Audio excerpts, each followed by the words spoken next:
Buat teman-temanku yang baru gabung, bisa cek di playlist untuk urutan videonya. Untuk judul baru, bisa cek juga di playlist channel ini. Bab 59, Penampilan di bawah kerudung. Tiga mayat biksu kuno tampaknya takut pada danau darah, dan mereka pada dasarnya tidak berani melangkah ke dalam air berdarah. Mereka hanya menunggu di pantai, memekik saat mereka memuntahkan kabut mayat hitam tanpa henti. Feng Feiyun dan Dong Fang Jingyue dengan cepat berenang di air. Pakaian mereka diwarnai merah oleh air yang berdarah, dan rambut mereka juga penuh dengan residu berdarah, bahkan kulit mereka ditutupi oleh lapisan lumpur berdarah. Setelah sampai ke pantai, keduanya kehabisan napas, duduk di tanah. Tubuh mereka basah dan tanpa kekuatan. Beruntung bahwa tiga mayat biksu kuno tidak datang, jika tidak, mereka hanya bisa duduk dan menunggu kematian mereka. Gadis kecil Dong Fang Jingyue, bagaimana kamu pada akhirnya menyinggung tiga mayat biksu kuno? Kenapa mereka selalu memburumu? Petik 2. Feng Feiyun kesulitan bernapas saat dia bertanya. Feng Feiyun berbaring di lantai untuk sementara waktu, tetapi dia tidak mendengar jawaban, mungkinkah gadis ini meninggal? Tangan Feng Feiyun berjuang untuk menopang tubuhnya saat dia bangkit. Dia menoleh dan melihat bahwa Dong Fang Jingyue sedang berbaring di belakangnya dengan mata tertutup rapat, tidak bergerak. Sepertinya dia sudah mati. Karena dia begitu lama berendam di air darah, pakaiannya melekat erat pada tubuhnya, memperlihatkan garis-garis montok tubuhnya dengan jelas dan menyeluruh. Jubah sutra putih juga basah oleh darah encer, dua puncak kembar berdiri tegak, bulat sempurna dan menggerahkan harum, benar-benar cukup untuk mengisi genggaman seseorang. Tidak ada jejak daging berlebih yang bisa ditemukan, dan ada juga sepasang kaki yang ramping dan panjang. Feng Feiyun dengan cepat memalingkan wajahnya, takut jika dia terus menatap, maka dia akan melakukan tindakan tak terkendali tertentu. Ini tidak bisa dengan cara lain. Untuk wanita seperti Dong Fang Jingyue, pria manapun yang melihatnya tidak bisa menahan diri untuk memeluknya. Ditambah lagi, pada saat ini, dia berbaring di tanah tanpa bergerak, seolah-olah sengaja menunggu Feng Feiyun untuk bergerak ke arahnya. Tidak heran dia tidak menjadi gila ketika aku melepaskan ikat pinggangnya. Sepertinya racun mayat di dalam tubuhnya sudah menyebar ke basis dewa di dantiannya. Petik 2. Karena selempang Dong Fang Jingyue dirobek oleh Feng Feiyun, jubah luarnya longgar, mengungkapkan kulitnya di bawah lehernya. Seseorang bisa samar-samar melihatnya duduk sedikit ungu, tampaknya mengirimkan aroma memikat. Ini benar-benar seorang wanita yang bisa membingungkan seseorang untuk membayar dengan hidupnya sendiri. Dia bisa membuat pria manapun di dunia melupakan jalannya pulang karena dia. Tatapan Feng Feiyun diarahkan ke leher dan dadanya, dan pikirannya dipenuhi dengan perjuangan internal. Pada saat ini, Feng Feiyun sedang mempertimbangkan satu masalah. Secara alami, itu bukan untuk bergegas dan menciumnya, dan kemudian memaksakan dirinya, itu untuk menyelamatkannya atau membunuhnya. Leher dan dada Dong Fang Jingyue keduanya memiliki luka yang disebabkan oleh mayat kuno, dan dia diserang oleh racun mayat. Luka itu gelap gulita. Ketika Feiyun melemparkan Heavenly Phoenix Gaze, dia bisa melihat kabut hitam redup dari luka, mereka perlahan-lahan merusak dagingnya. Tanpa ragu, jika Feng Feiyun mengambil tindakan pada saat ini, dia bisa dengan mudah membunuhnya kemudian melemparkan mayatnya ke sungai darah.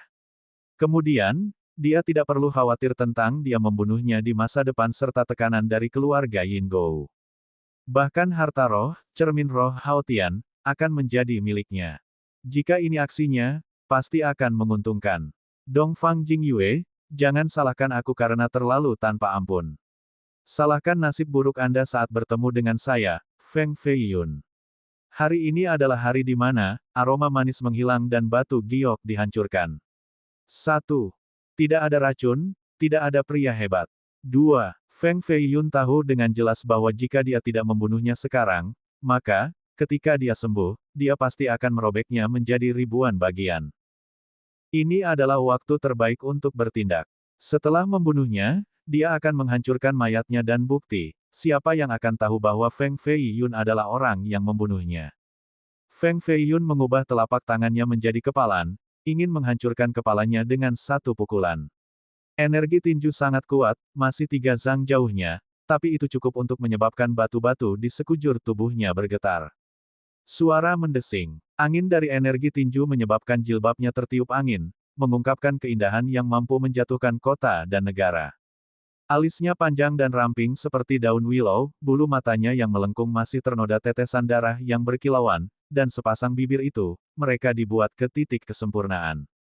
Itu seperti dua mawar tipis. Wajah di balik tabir itu benar-benar mencekik, deskripsi apapun pucat dibandingkan dengan kecantikannya yang tiada taraf, ia hanya satu dari sejuta. Melihat wajah ini, seluruh tubuh Feng Fei Yun bergetar seolah-olah dia tersambar petir. Dia awalnya ingin membunuhnya dengan satu pukulan, tapi sekarang, dia tiba-tiba dan dengan paksa menarik tinjunya. Puff! Kekuatan sebaliknya dari kepalan itu menyebabkan dia memuntahkan seteguk darah. 3. Sui Yueting? Tidak, dia Dong Fang Jing Yue. Tidak, dia adalah Sui Yueting, dia harus menjadi Sui Yueting. Pada saat ini, Feng Fei Yun merasakan sakit yang luar biasa di dadanya. Dengan satu lutut di tanah, tangannya erat-erat menggenggam dadanya, dan tidak bisa bangkit dari tanah untuk waktu yang lama.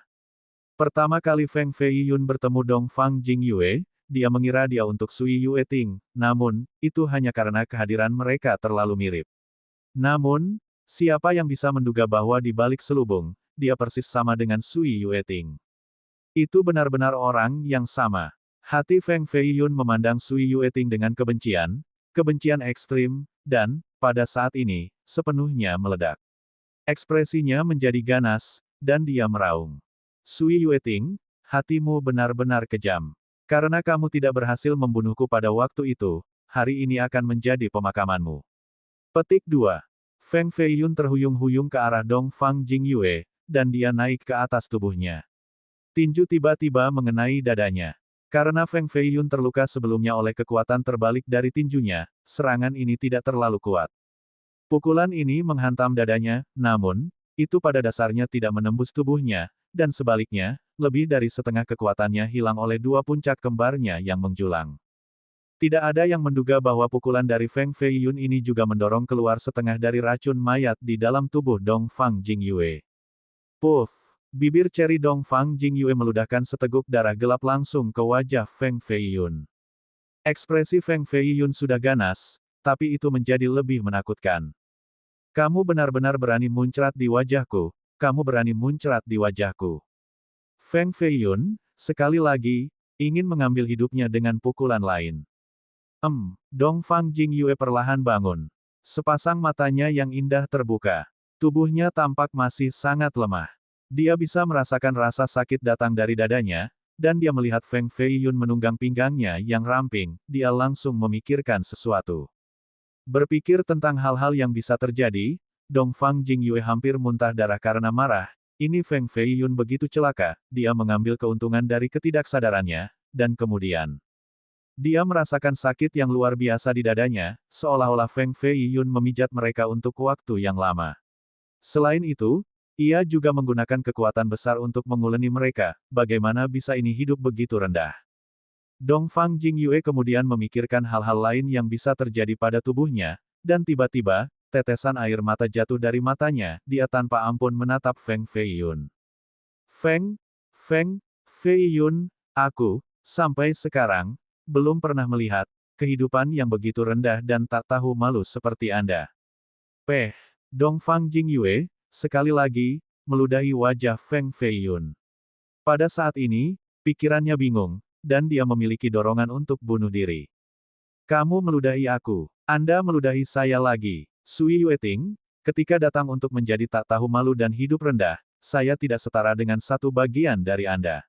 Hari ini, aku akan membuatmu membayar semua hutang yang harus kau bayar padaku. 4. Mata Feng Fei Yun memerah, dan tangannya menjadi cakar tajam yang ingin mencekiknya. Seseorang tidak bisa menyalahkan Feng Fei Yun karena menjadi begitu mengamuk, itu hanya karena kebenciannya terhadap Sui Yueting terlalu dalam. Di dunia ini, hanya Sui Yueting yang bisa menyebabkannya menjadi sangat bingung dan bingung. Feng Fei Yun, Anda melakukan perbuatan keterlaluan, namun Anda masih berani menyalahkan saya. Kamu pada dasarnya tidak layak menjadi pria. Petik 2. Kemarahan Dong Fang Jing Yue tidak kurang dari Feng Fei Yun. Tubuh suci murni miliknya dirusak oleh Feng Fei Yun, dia tidak mengutuk adalah bukti untuk melihat seberapa terlatih dia. Tidak layak menjadi pria. Tidak layak menjadi pria. Anda bilang saya tidak layak menjadi pria.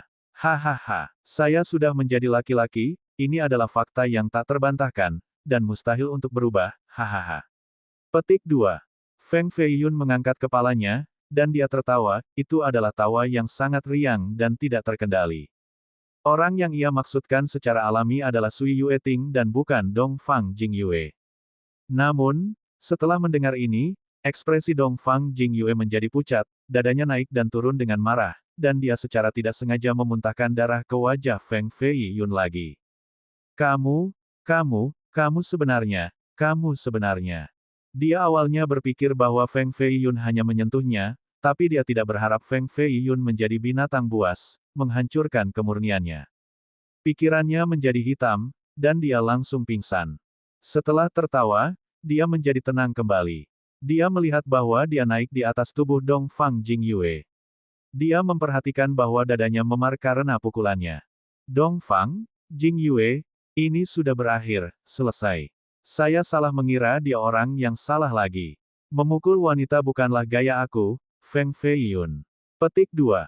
Meskipun dia masih membenci Dong Fang Jingyue, dia masih bisa membunuhnya dengan pukulan langsung alih-alih menyiksanya seperti ini, tapi ini bukan gayanya. Memukul seorang wanita dan membunuh seorang wanita adalah dua konsep yang berbeda. Tidak heran dia berkata aku tidak layak menjadi pria, ketika saya diselimuti oleh kemarahan yang tidak terkendali. Saya memukul dadanya.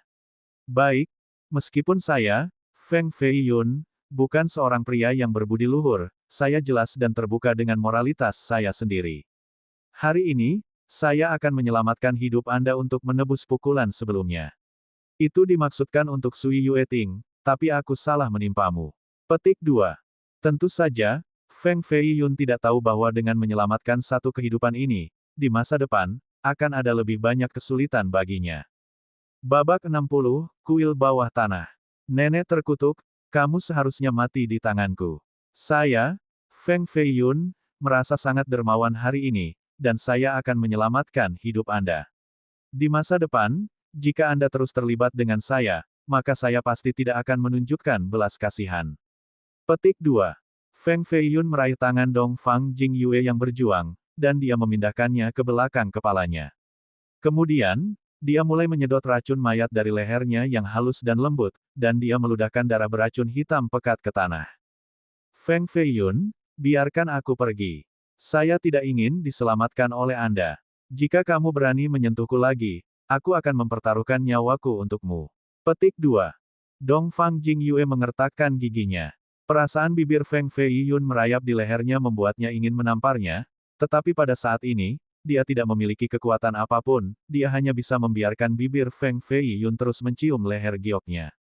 Ya, ini adalah ciuman, setidaknya, pikirnya begitu. Ini membuatnya ingin muntah. Jangan bergerak, jika aku terinfeksi racun mayat juga, maka kita berdua akan mati di tempat ini. Petik 2. Mulut Feng Feiyun ditutupi oleh energi roh, jadi dia tidak terinfeksi oleh racun mayat. Feng Feiyun, sekali lagi, duduk di pinggang rampingnya, dan dalam satu rip kemudian, dia merobek dudonya. Dia kemudian mengubur kepalanya di sana, dan dia terus menyedot racun. Menyerup, luka yang penuh dengan racun mayat di dadanya bahkan lebih dalam dan lebih lama. Jika racun itu tidak disedot dengan cepat, maka dadanya akan mulai membusuk sampai ke perutnya, yang mengakibatkan kematian. Namun, pada saat ini, Dong Fang Jingyue lebih suka dadanya terkorosi ke perutnya dan mati daripada memiliki kehidupan rendah ini. Feng Feiyun mengambil keuntungan darinya dalam situasi ini, setidaknya, dari sudut pandangnya. Feng Feiyun ini benar-benar binatang buas dari semua binatang buas. Mulutnya bahkan mengeluarkan suara, menghirup, seolah-olah dia benar-benar mabuk oleh tindakan itu.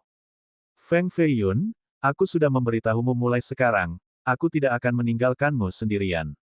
Aku akan memotong matamu yang kotor, memotong tangan rendahanmu, dan lidahmu, itu harus disingkirkan juga. Dong Fang Jingyue bahkan tidak memiliki kekuatan untuk memaki seseorang. Keningnya dipenuhi keringat, dan dia terengah-engah. Pipinya memerah, tidak yakin apakah itu karena racunnya dikeluarkan dari tubuhnya, energi darahnya menjadi lebih kuat, atau karena malu. Dong Fang Jingyue, kamu pikir kamu ini siapa? Aku, Feng Feiyun, bisa dianggap seorang wanita, tapi aku benar-benar tidak akan pernah menganggapmu. Bahkan jika kamu berdiri di depanku, benar-benar telanjang, aku tidak akan menyentuhmu sekalipun. Petik 2. Setelah Feng Feiyun meludahkan seteguk darah beracun ke tanah, dia menutupi dadanya lagi dengan pakaiannya. Tidak lagi naik pinggangnya seperti ular air, dia langsung berdiri. Kata-katanya adalah kebenaran. Bahkan jika Dongfang Jingyue telanjang untuk merayunya, dia tidak akan dipindahkan sama sekali. Dia tidak bisa menerima seorang wanita yang terlihat sangat mirip dengan Sui Yueting. Satu-satunya alasan dia menyelamatkannya adalah karena dia ingin menebus rasa bersalah di hatinya. Racun mayat semuanya tersedot keluar dari tubuhnya, matanya berubah warna, dan dia semangat, namun, karena kehilangan banyak darah, tubuhnya masih sangat lemah. Dia dengan dingin memelototi Feng Feiyun, dan kemudian dia mengambil pil roh dari dadanya, meletakkannya di mulutnya. Dia kemudian mengambil pose meditasi, dan dia mulai memulihkan energinya. Jelas bahwa pil semangat ini bukan yang biasa. Meskipun sudah ditelan, itu masih memancarkan cahaya, mengakibatkan tubuhnya diselimuti oleh kecemerlangannya. Pada saat yang sama, cermin roh Haotian juga perlahan melayang ke atas kepalanya, dan itu melindunginya dengan cahaya cerminnya. Tentu saja, ini adalah tindakan pencegahan terhadap Feng Feiyun, dia tidak percaya pada binatang tak tahu malu ini. Feng Feiyun, tunggu sampai aku memulihkan 3 tingkat kekuatanku, maka aku akan benar-benar membunuhmu di tempat ini. Petik 1. Meskipun Dongfang Jingyue bukan orang yang berpikiran sempit, dia pasti wanita yang sombong. Dia benar-benar tidak akan membiarkan Feng Feiyun yang telah menodai kepolosannya untuk meninggalkan gua kehidupan fana hidup-hidup. Ini akan menjadi bekas luka seumur hidupnya.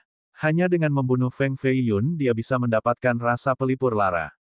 Pada saat ini, Feng Feiyun secara alami tidak tahu pikiran Dongfang Jingyue.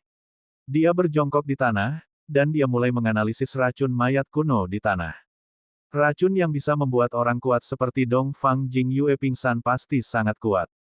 Jika aku mengumpulkan darah ini, lalu menggunakannya melawan karakter tingkat yang lebih tua, aku pasti bisa mengubahnya menjadi genangan nanah dan darah dalam waktu 2 jam. Feng Feiyun mengeluarkan kotak giok yang awalnya menyimpan batu roh brilian sejati, dan dia dengan hati-hati mengemas darah kotor di dalamnya. Setelah melakukan semua ini, Feng Feiyun sangat lelah.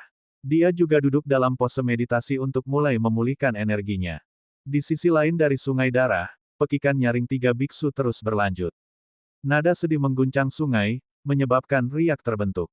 Feng Feiyun dan Dongfang Jingyue bermeditasi di sebelah danau darah, dan mereka menutup mata untuk sembuh. Pekikan itu tidak berpengaruh pada mereka. Di belakang mereka ada pemandangan kehampaan hitam, dan mereka pada dasarnya tidak bisa melihat apa yang ada di sana. Ada suara langkah kaki yang samar, tetapi tidak ada yang pernah keluar. Dengan kata lain, itu bukan jejak manusia. Cedera Feng Feiyun jauh lebih ringan daripada Dongfang Jingyue, jadi pemulihannya lebih cepat. Dia menatap Dongfang Jingyue, yang masih dalam penyembuhan, dan dia menatap wajahnya yang luar biasa yang tidak tertandingi pada generasi ini. Keindahan semacam ini, dengan temperamen seperti ini, sudah cukup untuk memikat hati siapapun. Tidak heran mengapa dia selalu harus memakai kerudung. Keindahan ini bukan milik dunia fana. Jika orang-orang dengan kontrol diri yang lebih rendah melihatnya, maka mereka akan langsung kehilangan akal. Petik 1. Wajah memikat seperti itu bisa memikat orang lain tanpa henti, dia tidak hanya cantik, tetapi dia juga bangga.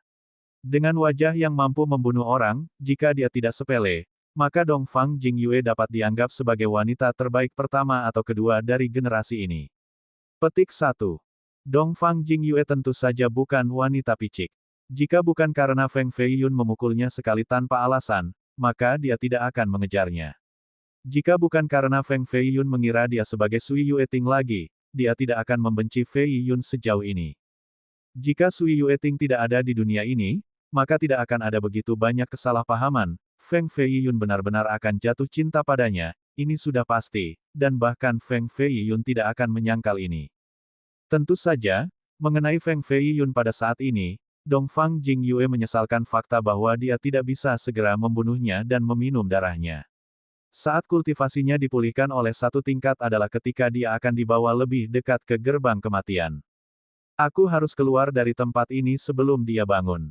Feng Feiyun menghapus tatapannya dari kecantikannya yang menggulingkan kota, berdiri, dan dia mulai melangkah ke ruang gelap gulita. Masih ada langkah kaki samar di telinganya. Pada awalnya, Feng Feiyun berpikir bahwa itu adalah langkahnya sendiri tetapi, ketika dia berhenti, langkah kaki itu masih berdering. Seolah-olah ada seseorang yang berkeliaran di tirai hitam bolak-balik. Di depannya adalah kegelapan yang tidak pernah menghilang, dan sepertinya ada lapisan kabut hitam menutupi matanya. Siapa kamu? Keluar. Yayasan abadi dalam dantian Feng Feiyun memancarkan gelombang demi gelombang indera yang saleh, dan energi di seluruh tubuhnya disalurkan, dia siap untuk bergerak kapan saja. Siapa kamu? Keluar. Siapa kamu? Keluar. Selain Gema, bersama dengan langkah kaki, di telinganya, tidak ada orang lain yang muncul. Berpura-pura menjadi dewa dan setan, tunjukkan dirimu. Dua api naik di murid Feng Feiyun. The Heavenly Phoenix Gaze memancarkan cahaya penembakan menuju kegelapan. Adegan ini menyebabkan dia melompat dengan ketakutan, dan dia tidak bisa membantu tetapi mengambil beberapa langkah mundur. Ini adalah pemandangan yang sangat mengejutkan. Di depan matanya ada ruang kosong dengan kuil yang hancur yang menggantung di udara. Tidak diketahui berapa tahun kuil ini telah ditinggalkan, tetapi dinding dan atap yang rusak ditutupi dengan jaring laba-laba. Kuil ini sangat besar. Ada kamar-kamar Buddha, pagoda, dan halaman yang ditanami pohon-pohon besar yang menjulang tinggi, tetapi, karena telah terkubur selama bertahun-tahun di bawah bumi, pohon-pohon itu sudah mati, telanjang, dan keras. Tentu saja, hal yang benar-benar menakutkan Feng Feiyun bukanlah kuil kuno di bawah tanah, tetapi para biarawan berjalan bolak-balik di dalam kuil kuno. Beku-beku ini telah mati selama ribuan tahun, tetapi mereka masih memegang tasbih Buddha mereka. Mereka sepertinya sedang melantunkan, tetapi tidak ada suara nyanyian. Mayat biksu kuno di dalam kuil kuno ini berjumlah sekitar 1000. Masing-masing dari mereka diselimuti aura pembunuhan yang tebal, mereka pasti tidak lebih lemah dari 3 mayat biksu kuno yang mengejar Dongfang Jingyue sebelumnya. Jika mayat biksu kuno di kuil bawah tanah ini merajalela di luar, maka itu akan menjadi bencana yang menghancurkan bumi. Seluruh prefektur Grand Selatan, atau bahkan seluruh dinasti Jin, mungkin tidak ada lagi. Sepertinya mereka dipenjara oleh sesuatu, dan mereka tidak bisa melarikan diri dari kuil yang rusak ini. Petik 1. Feng Feiyun sedikit lega. Jika mayat biksu kuno ini benar-benar bergegas keluar, maka sama sekali tidak ada yang bisa menghentikan mereka. Feng Feiyun, kamu masih berani melarikan diri. Saya ingin melihat di mana Anda akan lari hari ini. Petik 2. Suara Dongfang Jingyue berdering dan menjadi semakin dekat. Dia mengejar ke sini dan bersumpah untuk tidak membiarkan ini pergi tanpa membunuh Feng Feiyun. Nenek yang terkutuk, jangan ke sini. Kamu mau mati. Feng Feiyun marah ke titik di mana dia mulai mengutuk. Dongfang Jingyue tentu saja tidak akan percaya omong kosongnya, jadi, setelah mendengar permohonannya, dia malah tersenyum. Hari ini, bahkan jika kamu memiliki sayap, kamu tidak akan bisa terbang. Bab 61, Sengsara bergegas ke kuil. Bagian luar cermin roh Haotian ditutupi dengan lapisan cahaya putih, ini adalah kebangkitan rohnya melalui formasi dalam harta roh. Cahaya mempesona yang memancar dari cermin ini benar-benar megah, itu membawa segel cakar binatang buas kuno, dan dengan ganas menyerang ke arah Feng Feiyun. Rumor mengatakan bahwa ada binatang buas yang disegel di dalam cermin roh Haotian meskipun hanya cakar yang terungkap, pada saat ini, namun, itu sudah cukup untuk mengintimidasi orang lain. Suara mendesing. Kekuatan destruktif muncul, menggetarkan Feng Feiyun sampai dia tidak bisa diam, dia harus mengambil 3 langkah kembali untuk mendapatkan kembali keseimbangannya. Meskipun kultivasi Dongfang Jingyue menderita kerugian besar, dengan harta roh di tangannya, kecakapan pertempurannya masih luar biasa. Jika Feng Feiyun tidak memiliki senjata peringkat roh harta, maka dia pasti akan mati di bawah pukulan ini tanpa bekas jenazahnya. Pada saat ini, Feng Feiyun juga ragu-ragu tanpa akhir, hanya cincin roh tak terbatas yang bisa bersaing dengan cermin roh Haotian. Kedua harta roh diaktifkan, dan roh mereka, bersama dengan formasi, keduanya dilepaskan keluar. Cincin roh tak terbatas terbang keluar dari ibu jarinya, dan cincin itu berputar cepat, karena formasi di dalam diaktifkan, cincin menjadi 10 kali lebih besar. Setiap ukiran rune kuno mulai bergerak, disertai dengan aura hitam. Cincin roh tak terbatas pecah melewati lingkaran roh cermin roh Haotian, dan mereka tiba-tiba menabrak satu sama lain. Ledakan. Tabrakan dari dua harta roh itu sangat mengejutkan dan memancarkan gelombang dan gelombang kecemerlangan yang menyilaukan. Ini menyebabkan darah Feng Fei Yun dan Dong Fang Jingyue mengocok, hampir harus memuntahkan darah abadi. Kamu, seseorang seperti kamu juga memiliki harta roh. Dong Fang Jingyue bukannya tanpa heran. Jangan bergerak, tempat ini sangat berbahaya. Feng Fei Yun berbalik dan dia melihat bahwa mayat biksu kuno di kuil bawah tanah menyadari perubahan, mata mereka yang mati semua menatap ke arah ini. Jelas mereka terkejut oleh suara tadi. Meskipun budidaya Dong Fang Jingyue lebih tinggi dari Feng Fei Yun, dia tidak memiliki teknik roh Heavenly Phoenix Gaze, jadi, dia secara alami tidak bisa melihat perubahan dalam bayangan. Dia dengan serius berkata, bahkan jika Anda membawa harta roh, itu benar-benar tidak dapat dibandingkan dengan cermin roh Hao Tian. Kami akan bertarung lagi. Petik 2. Dengan cermin di tangannya, dia menciptakan bulan sabit. Tubuh ramping dan anggunnya terbang ke atas, dan dia langsung mengarahkan lurus ke kepala Feng Fei Yun, berniat untuk memadamkannya. Sudah berakhir, sudah selesai. Jika aku terus bertarung dengan wanita gila ini, maka itu pasti akan membawa mayat biarawan keluar dari sini di kuil, maka benar-benar tidak akan ada jalan keluar. Petik 1. Meskipun ada sesuatu yang memenjarakan mayat biksu kuno di kuil, mereka tidak sepenuhnya tanpa cara untuk melarikan diri. 3 mayat biksu kuno yang mengejar Dong Fang Jingyue adalah bukti sempurna dari itu. Jika keduanya terus menggunakan harta roh menyinggung, maka pasti itu akan menyebabkan langit jatuh dan bumi runtuh. Malapetaka yang sesungguhnya akan tiba begitu penjara di kuil itu hancur. Feng Fei Yun tidak punya pilihan, dan dia hanya bisa mengingat cincin roh tak terbatas, dia menggunakan tangan kosongnya untuk menyerang Dong Fang Jingyue. Menangkap, tubuh Feng Fei Yun seperti ikan berenang, bolak-balik di antara celah energi roh, dan dia pergi di depan Dong Fang Jingyue, tiba-tiba menangkap pinggangnya. Meskipun wajah Dong Fang Jingyue masih tenang, hatinya meratapi situasi yang tidak menguntungkan. Dia tahu bahwa trik Feng Fei Yun benar-benar tak tahu malu, dan dia berpikir bahwa dia akan melakukan beberapa tindakan rendah kehidupan. Dia segera menyalurkan semua energi rohnya, seperti sungai yang meraung, dan dia menggunakannya untuk langsung menyerangnya.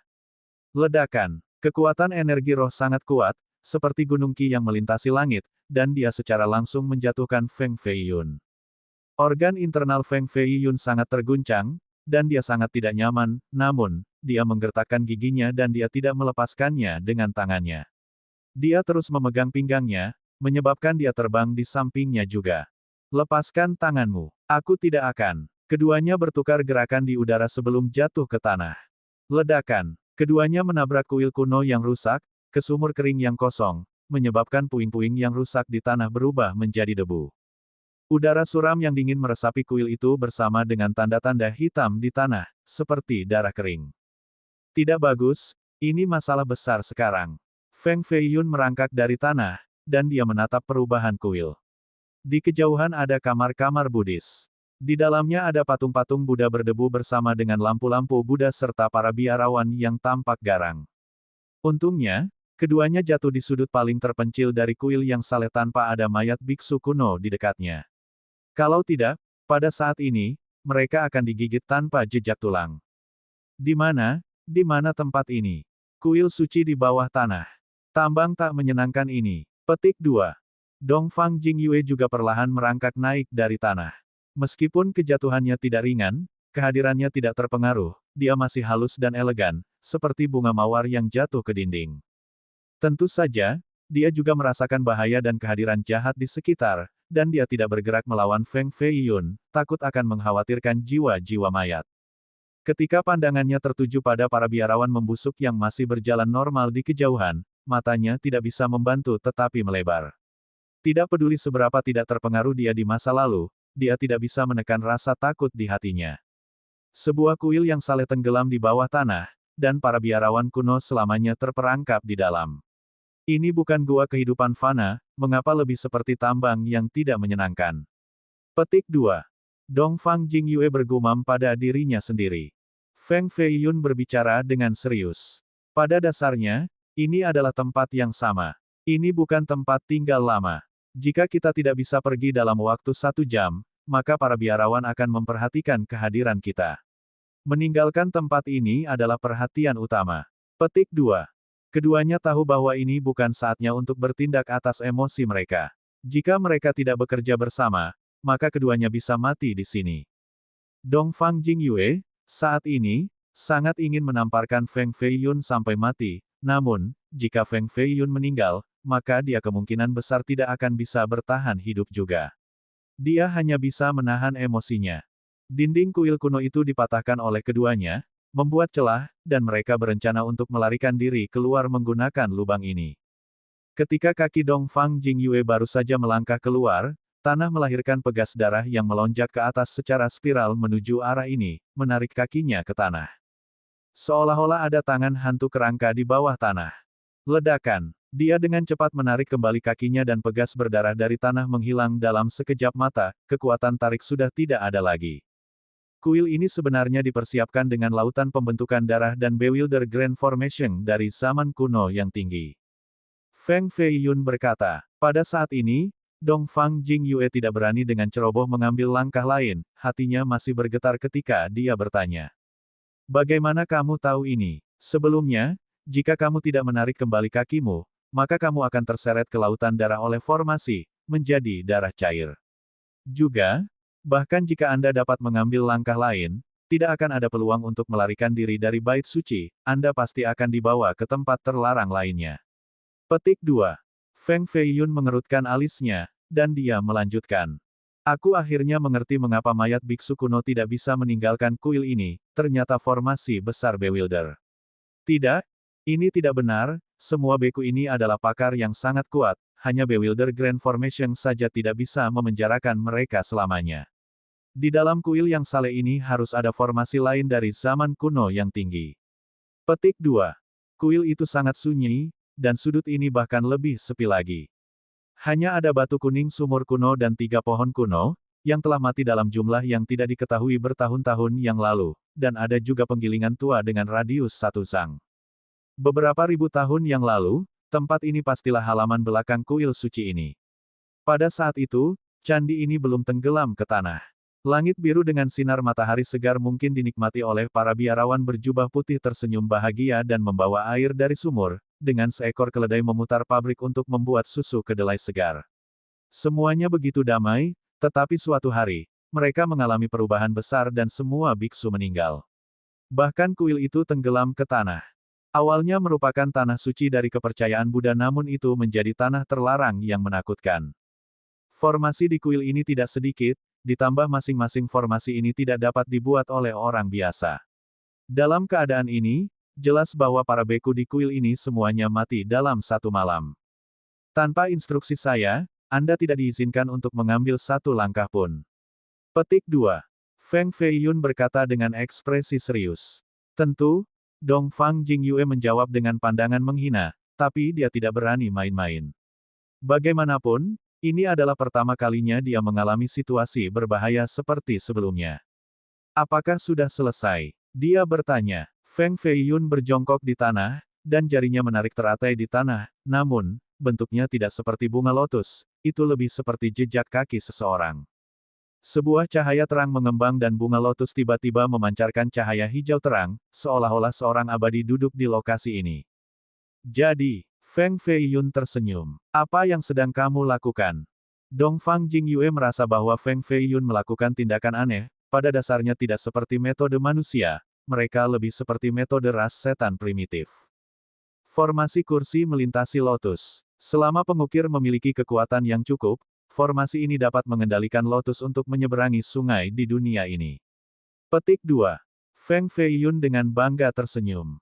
Dongfang Jingyue hampir tertawa terbahak-bahak. Orang ini terlalu pandai membual. Ada begitu banyak formasi di dunia ini, ada beberapa yang sederhana dan yang kompleks. Mereka juga dipisahkan ke dalam kategori yang berbeda seperti pembunuhan, pelanggaran, dan pertahanan, ditambah lagi, mereka diklasifikasikan ke dalam 9 peringkat yang berbeda. Formasi di kuil yang saleh ini, setidaknya, mencapai peringkat ketiga, bahkan menyalurkan harta roh tidak akan cukup untuk menerobos. Hanya mengandalkan kursi lotus ini dan menggunakan kaki mereka untuk menggerakkannya, apakah ini cukup untuk menyeberangi lautan pembentukan darah dan formasi besar yang membingungkan dari zaman kuno yang tinggi? Pengetahuan Dongfang Jingyue tak terbatas luas, dan dia telah berkultivasi di Istana Roh Surgawi untuk jangka waktu tertentu. Dia pasti tidak mendengar sesuatu seperti formasi kursi silang lotus, jadi dia secara alami tidak percaya pada kata-kata tak tahu malu dan tidak masuk akal dari Feng Feiyun ini. Babak 62, Mata Air Roh. Kuil suci bawah tanah itu gelap gulita, penuh kelembapan, dan tampak suram, meskipun, di kejauhan, ada obor Buddha menyala di atas pagoda, cahaya tidak bisa menghilangkan kegelapan ini. Tidak ada yang tahu mengapa kuil yang saleh ini tenggelam ke tanah selama beberapa ribu tahun terakhir, atau mengapa obor Buddha masih menyala, itu memancarkan cahaya surgawi, sama seperti cahaya kursi lotus, berjalan menuju ke 4 arah. Bentuk kursi lotus sama dengan jejak kaki manusia.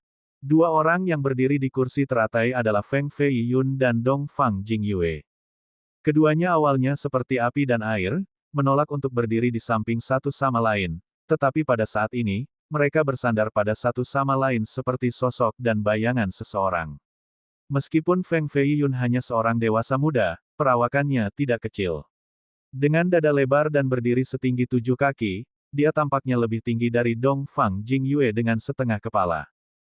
Kursi lotus benar-benar terlalu kecil karena tidak ada ruang yang cukup untuk satu orang berdiri di atas, apalagi dua orang yang meremas bersama. Dongfang Jingyue berdiri di depan Feng Feiyun, tetapi orientasinya adalah condong mendekat ke dadanya. Dongfang Jingyue mengenakan kerudung putih. Ekspresi tanpa emosinya tampaknya telah melupakan kebencian sebelumnya, tetapi Feng Feiyun tahu bahwa jika bukan karena pemahamannya tentang formasi dan deduksi seni, maka dia akan menjadi hantu yang hilang di tangannya. Feng Feiyun, mungkinkah semua anak muda Feng memiliki pemahaman yang sama tentang formasi seperti kamu? Dongfang Jingyue, pada akhirnya, tidak bisa menahan rasa penasarannya, dan dia dengan serius bertanya. Sebelumnya, Feng Feiyun mengukir formasi penyulingan mayat untuk menekan 3 mayat biksu kuno, dan sekarang dia menciptakan formasi kursi lotus melintasi untuk dengan mudah melarikan diri dari lautan darah dan formasi Bewildering Grand. Ini adalah pertama kalinya dia melihat dua metode ini. Bahkan formasi master kontemporer tidak akan begitu mahir, namun, di tangan Feng Feiyun, seolah-olah setiap kata yang ditulisnya menjadi proses puitis. Jika semua anak-anak dari keluarga Feng begitu menakjubkan, maka itu akan benar-benar menakutkan.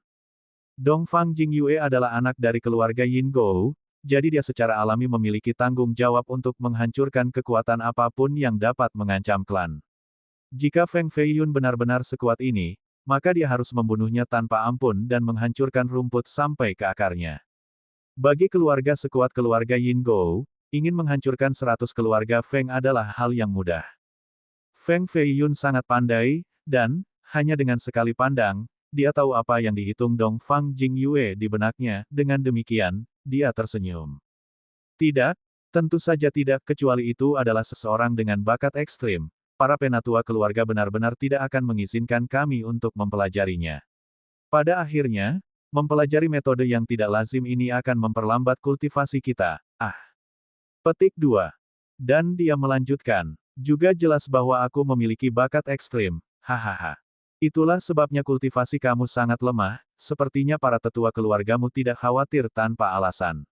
Petik 2. Meskipun Dongfang Jingyue menggoda Feng Feiyun, rasa waspada di hatinya telah sedikit menurun. Tentu saja, dari 10 frasa yang keluar dari mulut Feng Feiyun, 9 tidak bisa dipercaya. Dongfang Jingyue secara alami masih akan tetap berhati-hati. Setelah meninggalkan gua kehidupan fana, dia pasti akan menyelidiki masalah ini secara menyeluruh untuk mencapai ketenangan pikiran. Feng Feiyun mengabaikan godaannya, pada akhirnya, waktu kultivasinya sangat singkat dan dia tidak bisa bersaing dengannya. Jika dia juga berkultivasi selama 8 atau 10 tahun, maka dia pasti akan menghilang tepat di depan matanya. Apakah Anda mendengar suara? Petik 2. Feng Feiyun fokus pada mendengarkan, dan dia merasa ada sesuatu di sebelahnya menetes ke bawah. Dia sangat gembira. Dia menginjak kursi lotus, terbang keluar, dan dia mengulurkan tangannya untuk mengambil setetes embun. Tetesan embun ini, dari celah di antara kulit pohon coklat, berasal dari pohon kuno yang telah mati ribuan tahun yang lalu. Itu dipenuhi dengan semangat dan energi kehidupan. Awalnya akan jatuh ke mulut sumur kuno, tetapi ditemukan oleh Fei Yun dan tertangkap di udara. Roh yang begitu kuat, mungkinkah ini setetes air mata roh? Dongfang Jingyue juga sangat bersemangat, dan dia langsung mencengkeram pergelangan tangan Feng Fei Yun, memaksanya untuk membuka telapak tangannya, dan mengambil setetes embun. Itu memang setetes mata air roh. Petik 2. Dongfang Jingyue bertingkah seolah tidak ada orang di sebelahnya, dan dia dengan hati-hati mengamati tetesan embun. Di dalam roh mata air itu ada bayangan seorang gadis kecil seukuran sebutir beras, seolah-olah dia tidur dengan tenang. Ini tentu saja bukan gadis kecil, itu hanyalah roh yang terkondensasi di dalam mata air roh. Feng Fei Yun datang ke gua kehidupan fana tepatnya untuk menemukan mata air roh untuk meningkatkan budidayanya. Melalui kerja keras yang sulit, ia akhirnya mendapatkan setetes di tangannya, namun tiba-tiba pemiliknya berubah. Aku tidak bisa membayangkan bahwa karakter agung dari keluarga Yin Gou yang terkenal akan melakukan perampokan seperti itu. Feng Fei Yun menggerakkan pergelangan tangannya bolak-balik. Langkah nenek terkutuk ini, Dongfang Jingyue, terlalu kejam, dan memar yang berdarah tertinggal di pergelangan tangannya olehnya. Nenek moyang keluarga Yin Gou kita memang menjadi makmur karena perampokan. Tentu saja Dongfang Jingyue juga ingin mata air roh menerobos ke dunia berikutnya, jadi dia benar-benar tidak akan memberikan drop kembali ke Feng Fei Yun. Matanya sedikit terangkat ke atas ke arah langit, dan dia dengan hati-hati menatap pohon tua yang sudah mati dan kering. Mata air roh jatuh dari tubuhnya, tetapi ada sesuatu yang aneh terjadi. Pohon kuno ini tingginya 130 zang, dengan radius 4 hingga 5 zang. Bagian luarnya kering seperti tanah kuning di tanah, dan ada banyak bagian cuaca di batang pohon, penuh dengan ribuan lubang di tubuhnya. Kehidupan pohon ini telah berakhir ribuan tahun yang lalu, jadi bagaimana mungkin pohon itu melahirkan mata air roh? Orang harus tahu bahwa mata air roh adalah obat ajaib di dunia ini. Ketika seorang manusia minum setetes, dia bisa hidup selama 200 tahun. Ketika seorang kultivator mengkonsumsi setetes, tidak hanya itu bisa menghaluskan tubuh dan meningkatkan bakat bawaan seseorang, tetapi juga bisa membantu mereka menerobos ke ranah berikutnya. Mendapatkan satu tetes sudah bisa dianggap sebagai kekayaan abadi besar. Feng Fei Yun juga mencari petunjuk. Pada akhirnya, dia akan menjadi orang kaya jika dia bisa menemukan lokasi sumber mata air roh. Pandangannya akhirnya mengunci sumur kuno dengan lapisan lumpur kuning di bawah pohon kuno. Jika Feng Fei Yun tidak bergerak sebelumnya, drop akan jatuh ke sumur kuno, jadi sumur kuno ini tentu saja tidak biasa. Feng Fei Yun tidak merasa ada yang aneh, tapi setelah melihat sumur beberapa kali lagi, dia merasakan sedikit sesak di dadanya. Seolah-olah semua organ internalnya ingin meledak terbuka. Puff! Seluruh tubuh Feng Fei Yun sok, dadanya kesakitan, dan dia memuntahkan seteguk darah. Bagaimana ini bisa? Bahkan tidak bisa melihatnya, misteri apa yang bisa disembunyikan di dalam sumur kuno ini. Feng Fei Yun menyeka darah dari sudut mulutnya, dia tidak terhalang tetapi bahkan lebih bersemangat. Dongfang Jingyue dengan dingin mencibir. Kamu tidak tahu kehidupan dari kematian. Apakah kamu tidak tahu bahwa ada beberapa hal terlarang di dunia ini? Belum lagi tatapan, bahkan memikirkan mereka itu mustahil. Petik 2. Semakin tabu tempatnya, semakin layak mengambil risiko. Mungkin sumur kuno berwarna kuning ini diisi dengan mata air roh.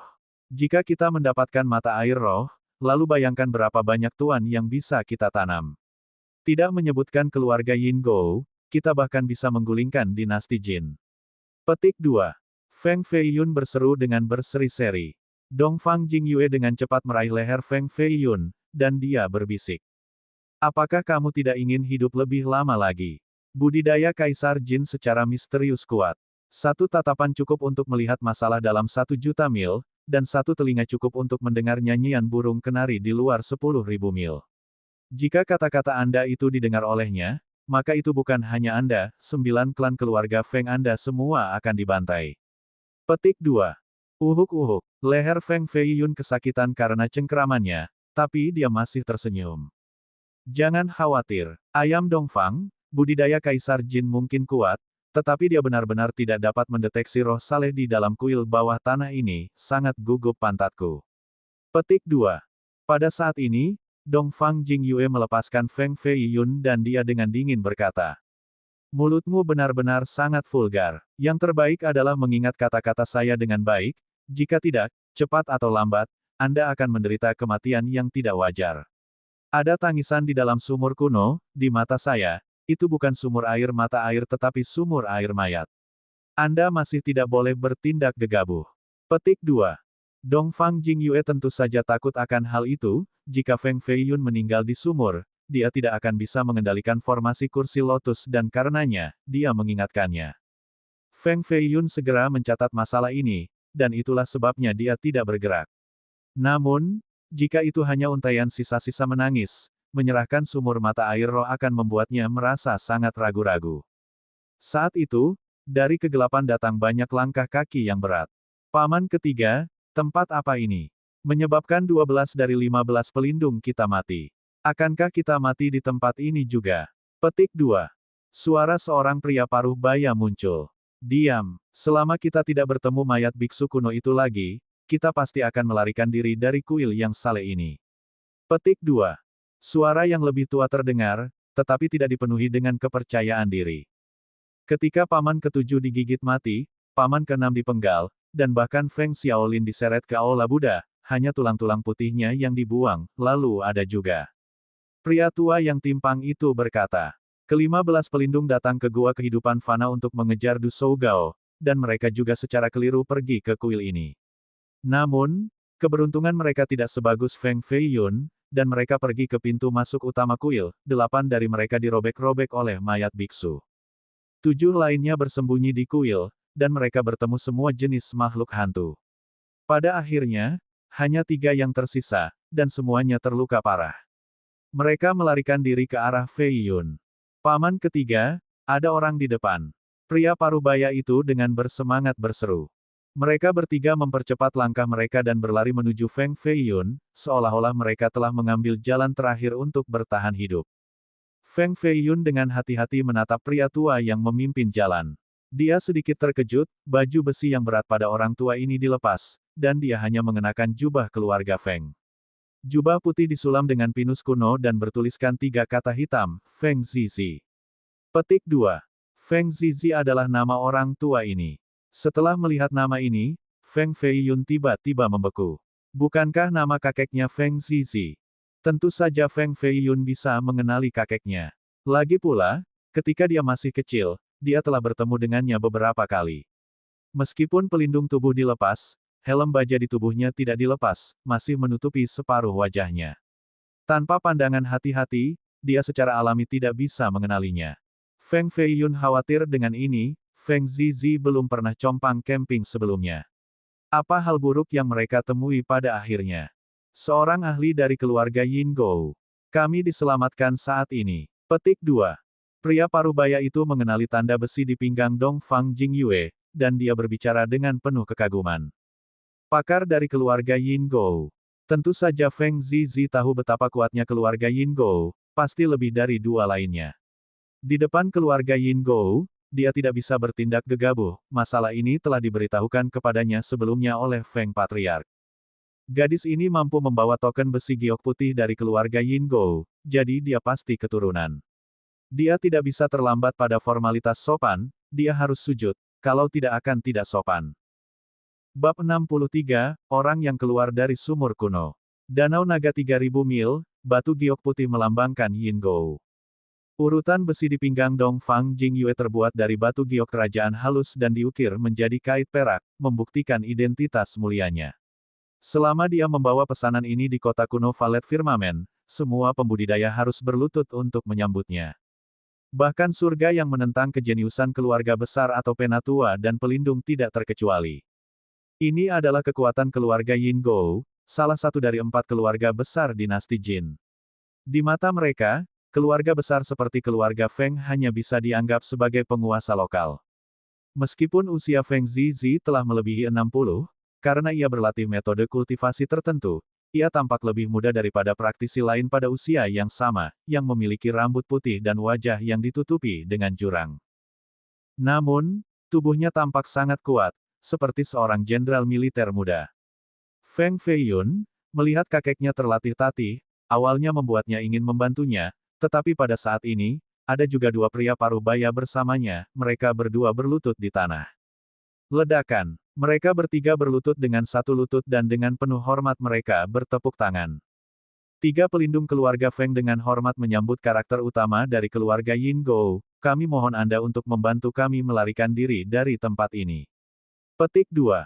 Ketiganya semua senior dari keluarga Feng, tetapi pada saat ini, mereka setengah berlutut di depan Dong Fang Jingyue dengan ekspresi yang sangat hormat. Feng Feiyun ingin membantu Feng Zizi, tetapi melihat kakeknya berlutut, jika dia berjalan maju, bukankah Feng Zizi berlutut tepat di depannya? Kurangnya kesalehan berbakti, Feng Feiyun secara alami tidak bisa melakukan. Dong Fang Jingyue sudah sangat terluka sehingga dia pada dasarnya tidak peduli dengan hal semacam ini, tetapi setelah mendengar bahwa ketiganya adalah senior dari keluarga Feng, dia tiba-tiba menjadi tertarik. Ini adalah tua-tua Feng, menarik, sangat menarik, hahaha. Dong Fang Jingyue, kamu berani menerima penghormatan mereka. Apakah Anda tidak takut mempersingkat masa hidup Anda? Cepat dan beritahu ketiga senior untuk berdiri.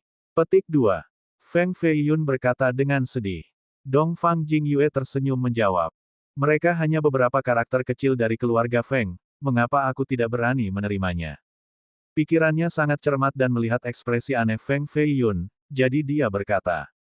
Feng Feiyun, mengapa kamu begitu marah? Mungkin.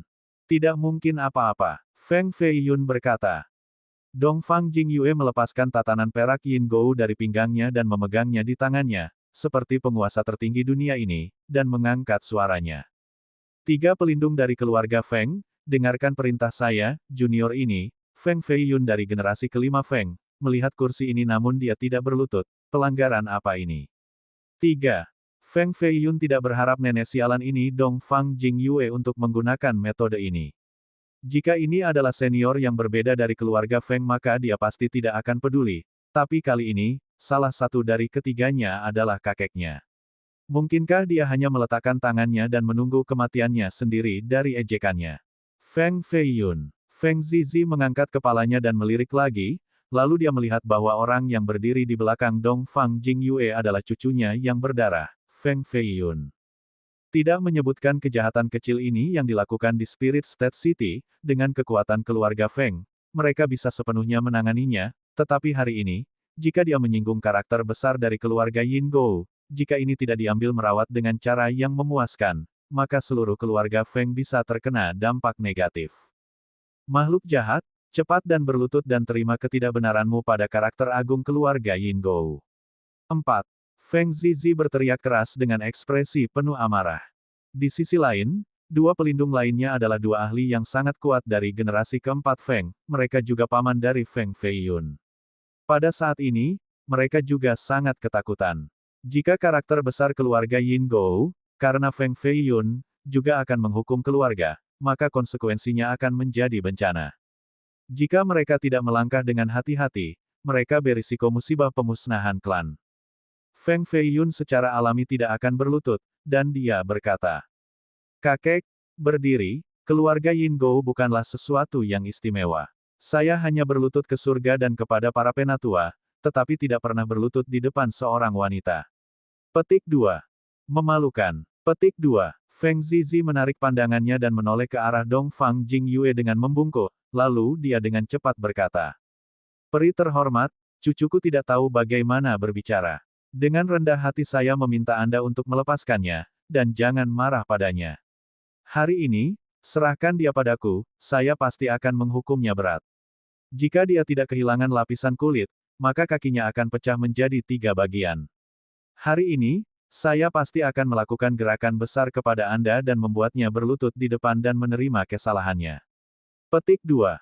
Meskipun Feng Zizi berbicara dengan sangat kejam, dia hanya ingin menjaga kehidupan Feng Feiyun. Jika dia harus menyerahkan Feng Feiyun kepada keluarga Yin Gou, maka kematiannya akan tanpa keraguan. Daging dan cinta darah lebih tebal dari air. Cucu. Dong Fang Jingyue bertanya. Benar, makhluk jahat ini adalah cucu lelaki tua ini. Pria tua ini memiliki 3 putra, tetapi hanya 1 cucu, saya mohon peri abadi untuk menyelamatkannya hidupnya. Petik 2.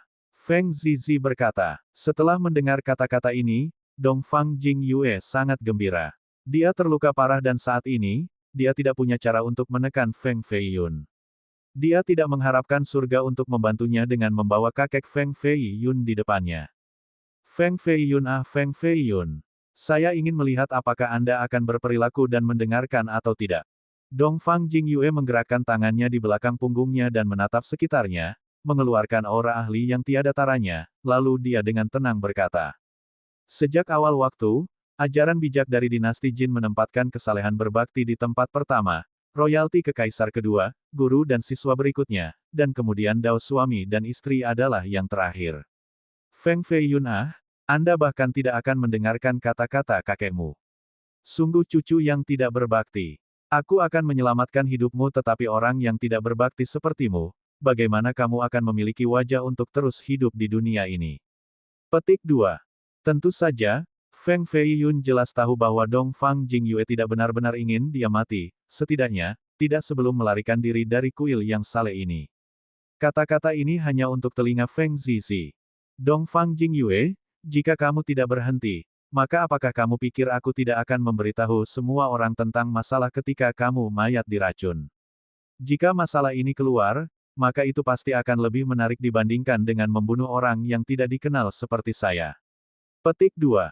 Feng Feiyun berbisik di sebelah telinganya. Napas yang hangat dan nyaman menyebabkan telinganya menggigil lembut.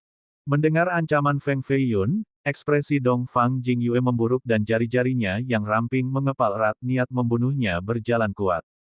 Feng Feiyun sadar bahwa dia pasti tidak akan bergerak, jadi dia tersenyum dan berkata. Kakek, dan juga paman, kalian semua berdiri. Kita semua adalah bagian dari satu keluarga. Jingjing manja ketika dia masih muda sehingga dia sangat nakal, benar-benar tidak taat. Sebelumnya, dia hanya ingin sedikit menggoda ketiga senior itu, bagaimana mungkin dia benar-benar membiarkan kakek masa depannya berlutut seperti ini.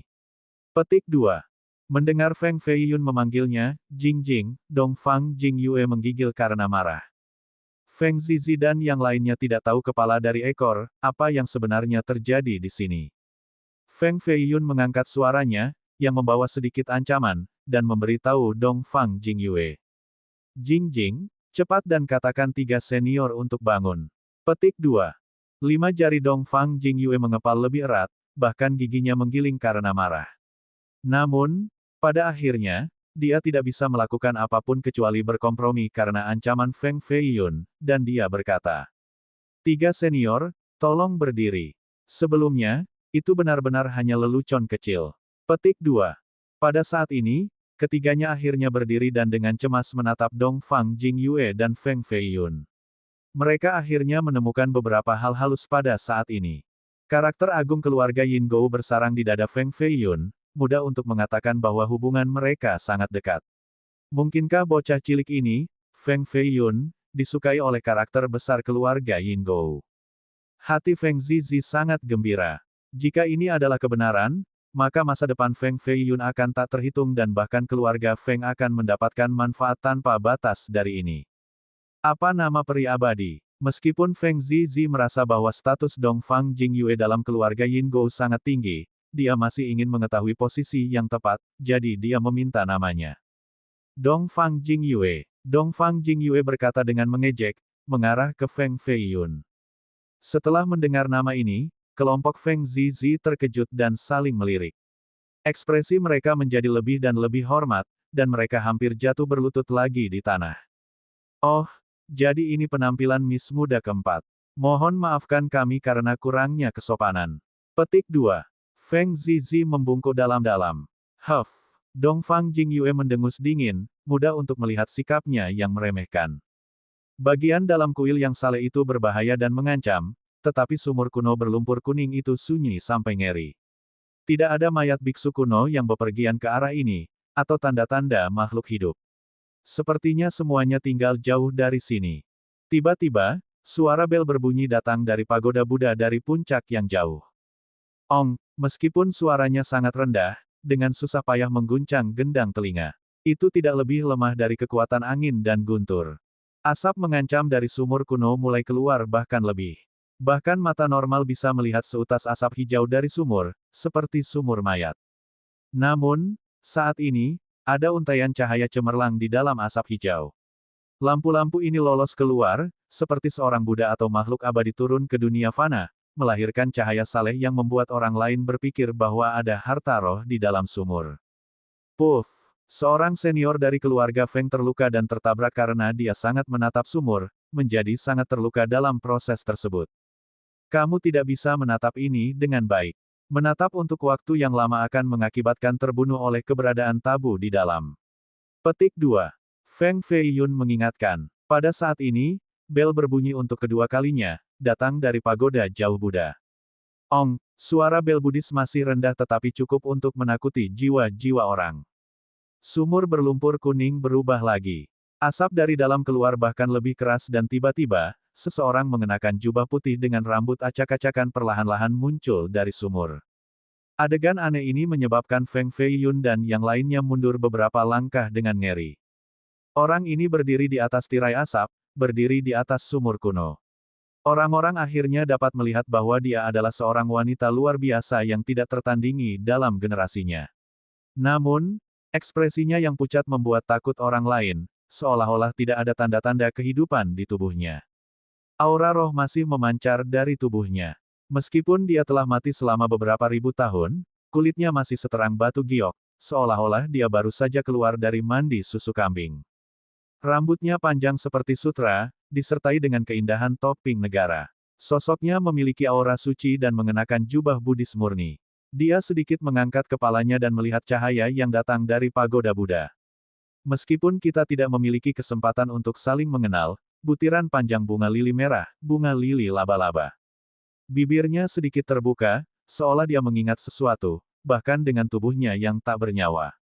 Ini adalah memori abadi, seolah-olah dia tidak mau melupakan sesuatu. Meskipun dia telah mati selama bertahun-tahun, dia masih tidak bisa melupakan lili laba-laba merah. Bab 64, Mengumpulkan Karakter Akbar. Catatan Bao, Aju King adalah seseorang yang sangat kuat, hampir seperti virtues paragon di Ed. Tapi ini mungkin belum tentu merupakan ranah kekuasaan. Semua orang diintimidasi oleh wanita mayat yang muncul dari sumur kuno. Meskipun dia sudah mati selama bertahun-tahun, tubuhnya tanpa cacat, dan dia bahkan bisa melantunkan puisi, yang membuat orang lain tercengang. Dia mengenakan jubah Buddha tetapi sangat berbeda dari mayat biksu. Dagingnya masih normal, dan wajahnya sangat baik. Orang hanya bisa membayangkan bahwa sebelum mati dia adalah kecantikan tertinggi yang mampu melampaui seluruh dunia. Seorang wanita secantik dewa abadi di kuil Buddha, jadi siapa yang cukup kejam untuk membunuhnya di sini? Apakah mereka juga melempar jenazahnya ke sumur berlumpur kuning kuno ini? Dia berdiri di atas sumur kuno, diam, dan menatap pagoda Buddha di kejauhan di mana ada api abadi dari lilin Buddha. Paman ketiga, apakah menurutmu wanita ini adalah manusia atau hantu? Feng Zizi telah hidup lebih dari 50 tahun tetapi tidak pernah melihat hal yang aneh, jadi dia berkata. Tidak ada satupun helai kehidupan di tubuhnya, dan dia memancarkan aura dingin tulang, jadi tentu saja dia telah mati selama bertahun-tahun, dan hidupnya lenyap sejak lama di Sungai Kuning. Petik 2. Ah, sangat disayangkan bagi seorang wanita cantik yang dengan takdirnya menemui ajalnya di tempat ini, dimakamkan di sumur kuno setelah kematian. Petik 2. Seorang pelindung dari keluarga Feng mengeluh. Tampaknya bahkan Dongfang Jingyue tersentuh, saat dia dengan dingin berkata. Mayoritas wanita cantik di dunia ini menderita nasib menyedihkan. Setelah kematiannya, kecantikannya tetap utuh dan tubuhnya tidak membusuk. Namun, pada akhirnya banyak keindahan dunia lain masih menjadi wanita tua, dan diasingkan oleh orang lain untuk usia mereka, sebelum akhirnya mati di kuburan kecil saat mereka berubah menjadi tanah kuning. Siapa yang ingat bahwa ketika mereka masih muda, mereka adalah wanita paling cantik di dunia? Petik 2. Ketika Dongfang Jingyue membuka mulutnya, 3 pelindung keluarga Feng segera terdiam, dan tidak mengatakan apa-apa lagi. Pada saat ini bel ketiga datang dari pagoda Buddha, dan wanita yang mengenakan jubah biara sekali lagi pergi ke sumur kuno berwarna kuning, menghilang di depan semua orang. Seolah-olah putri surga dimakamkan di sini, yang menyebabkan orang lain mengeluh dan tidak mau pergi. Saya katakan sebelumnya bahwa sumur ini jelas-jelas adalah sumur air mayat, jadi apakah Anda percaya padaku sekarang? Dongfang Jingyue hanya ingin meyakinkan Feng Feiyun untuk segera membawanya keluar dari tanah terlarang ini, jadi dia terus mengatakan kepadanya untuk tidak mendekati ini dengan baik. Feng Feiyun menggelengkan kepalanya, dan berkata, tidak peduli seberapa kuat gadis Buddhis ini dulu, jika dia direndam dalam air mayat selama ini maka dia akan menjadi tulang belulang yang lalu. Tetapi, setelah beberapa ribu tahun, tubuhnya tidak membusuk, dan dia bahkan menyimpan beberapa perasaan saleh. Bukankah ini membuatmu merasa sedikit curiga? Petik 2. Meskipun gadis itu telah tenggelam ke sumur kuno lagi, asap dan cahaya tidak menghilang, dan cahaya menjadi lebih terang.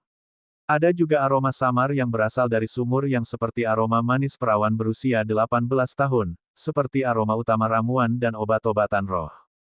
Seolah-olah benar-benar ada harta karun besar di dalam lumpur kuning, sumur kuno. Ledakan. Tanah tiba-tiba bergetar, dan guntur terdengar dari atas. Aura pedang putih menembus malam yang gelap, mengiris langit dan menyebabkan binatang buas mengaum dengan kehadirannya yang masif dan aura yang menakutkan.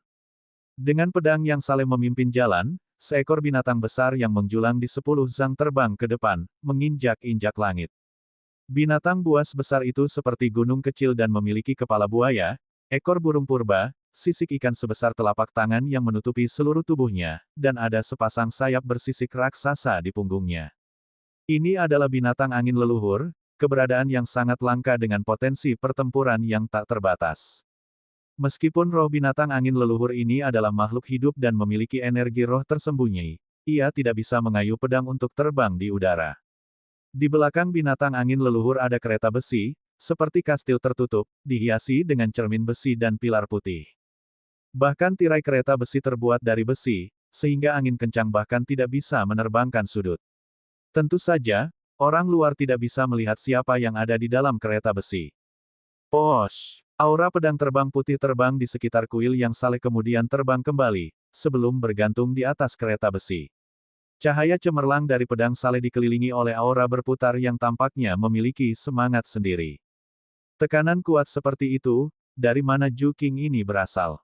TN1, sejauh yang saya tahu, Ju Qing adalah karakter yang sangat kuat, terjemahan bahasa Inggris akan menjadi kekuatan raksasa, tapi itu tidak terdengar keren dan aneh dalam beberapa kalimat. Feng Feiyun merasakan darahnya mendidih, seolah-olah ada gunung raksasa di atasnya. Ini adalah pedang roh pemecah langit. Ini adalah harta roh perlindungan sekte, mungkinkah, bahwa dia datang? Petik 2. Feng Zizi memiliki pengetahuan, dan telah menebak karakter yang kuat. Leluhur gerbang abadi pengembangan besar, Yue Chongzi, telah tiba. Sekelompok murid Great Development Immortal Gate yang mengenakan jubah aprikot kuning keluar dari kegelapan. Dua murid yang Feng Feiyun temui sebelumnya juga muncul di dalam kelompok.